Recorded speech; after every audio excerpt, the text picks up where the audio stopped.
Train का वो यादगार सफ़र। मैं दिव्या, बहुत दिनों से मेरा मन ना ऑफिस में लग रहा था और ना ही दोस्तों के साथ।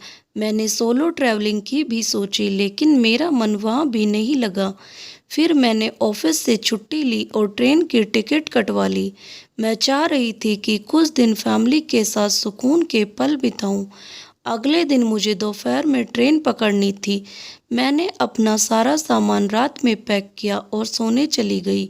सुबह उठी और नहाने व नाश्ता करने के साथ छोटे मोटे काम को निपटाते निपटाते समय हो चुका था। मैंने कैब बुक की और स्टेशन की ओर चल पड़ी। प्लेटफॉर्म पर कुछ देर इंतजार करने के बाद मेरी ट्रेन आ चुकी थी। मैं अपनी बर्थ पर जाकर बैठ गई। वहीं सामान बर्थ के नीचे रख दिया। इत्तेफाक से मुझे मेरी फेवरेट सीट लोअर बर्थ मिली थी। कान में ईयरफोन डाल मैं बाहर के नज़ारे को निहारने लगी और देखते ही देखते मुझे नींद आ गई। हल्के झटके के साथ ट्रेन रुकी। मैंने बाहर देखा तो एक छोटा सा स्टेशन था। वहाँ गर्मा गर्म चाय बिक रही थी। मैं ट्रेन से उतरी, पहले चाय पी, फिर सोचा थोड़ा स्नैक्स ले लेती हूँ। बीच बीच में पीछे मुड़कर अपनी ट्रेन देख रही थी कि कहीं वो खुल तो नहीं रही। स्नैक्स वाले भैया ने कहा, मैडम 200 रुपये का चेंज नहीं है, 50 रुपये है तो दीजिए। मैं यूपीआई से पेमेंट कर रही थी कि भैया ने फिर कहा, कहीं ये आपकी ट्रेन तो नहीं। मैंने जवाब दिया, हाँ भैया मेरी ही ट्रेन है। उन्होंने कहा, वो तो खुल गई। फिर मैंने जल्दी जल्दी पेमेंट किया और भागी ट्रेन के पीछे। अब तक ट्रेन की रफ्तार इतनी तेज हो चुकी थी कि मैं उसे पकड़ ही नहीं पाई। ट्रेन पकड़ने के लिए मैं करीब 200 मीटर तक भाग चुकी थी। मैं ज़ोर ज़ोर से हाँफ रही थी। थक कर मैं पास के बेंच पर बैठ गई। घर के लिए मेरा ये खास सफ़र अब अजीब सफ़र में बदल चुका था। मुझे समझ ही नहीं आया और मेरी आंखों से आंसू निकलने लगे। मैं क्या करूं, अब कैसे घर जाऊं? मेरे पास मोबाइल और हाथ में 200 रुपये के नोट के अलावा कुछ भी ना था। सर्दियों का मौसम था और मैं लोअर और टी शर्ट में थी। मैं घर कैसे जाऊंगी, अब क्या करूंगी? यही सोच सोच कर मैं घबरा रही थी। फिर उसी चाय वाले ने मुझे देखकर कहा कि स्टेशन मास्टर से मिलो और बताओ कि आपकी ट्रेन छूट गई है। मैं भागते भागते स्टेशन मास्टर के पास गई। वहाँ मालूम चला कि वे अभी ही निकले हैं, कुछ देर में आएंगे। मैं वहाँ वेटिंग रूम में बैठकर उनका इंतज़ार करने लगी। पता नहीं क्यों, पर इस बीच मुझे काफ़ी घबराहट हो रही थी। कुछ देर बाद स्टेशन मास्टर आ गए। मैंने उनको अपनी सारी बात बताई।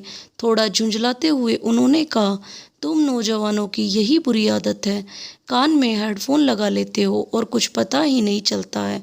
खैर, मैं फ़ोन कर बोल देता हूँ, तुम्हारा सामान देहरादून में उतर जाएगा और वहाँ जाने की अगली ट्रेन कल है। तब तक वेटिंग रूम या फिर पास के किसी होटल में तुम रुक सकती हो। और सुनो, ये जगह ठीक नहीं है, अपना ख्याल रखना। मैंने कहा, सर मगर मेरे पास तो पैसे ही नहीं है। स्टेशन मास्टर बोले, वो भी मेरी ही दिक्कत है क्या? आप समझो गलती ही भी आपकी ही है। फिर क्या था, हाथ में चिप्स और बिस्किट के पैकेट पकड़े मैं उसी बेंच पर चली गई और बैठ गई। मोबाइल में बैटरी भी ख़त्म हो गई थी और हाथ में सिर्फ 200 ही रुपये थे। मैं क्या करूं, कैसे समय बिताऊं, कुछ समझ में ही नहीं आ रहा था। देखते देखते सूरज ढल गया और मुझे ठंड लगने लगी। अपने ही हाथों से खुद को लपेटकर गर्मी देने की कोशिश करते हुए मैं आते जाते लोगों को निहार रही थी। मैंने खुद को इतना बेबस और लाचार कभी महसूस नहीं किया था। मैंने भी सोच लिया था, आज के बाद मैं ऐसी गलती नहीं करूंगी। रात के 8 बजे हो गए कि स्टेशन पर लोगों की भीड़ कम होती जा रही थी। अब तो इक्का दुक्का लोग ही दिख रहे थे। वहीं कुछ आवारा लोग नशे की हालत में मेरे आसपास भटक रहे थे। बीच बीच में वो मुझे देख रहे थे। मुझे तो उन्हें देखकर डर लग रहा था। सामने से आते जाते उन्होंने मुझे देखा और बात करने की भी कोशिश की, लेकिन मैंने उन्हें नज़रअंदाज कर दिया। पास में जो चिप्स और बिस्किट था, मैंने उसे खाकर अपनी भूख मिटाई। इसके कुछ देर के बाद ही वो बदमाश लड़के फिर मेरे पास आ गए और मेरे साथ बदतमीजी करने लगे। मुझे कुछ समझ में नहीं आ रहा था कि मैं क्या करूं। उसी में से एक ने कहा, पैसे निकाल। मैंने डरते हुए कहा, पैसे वो तो नहीं है मेरे पास।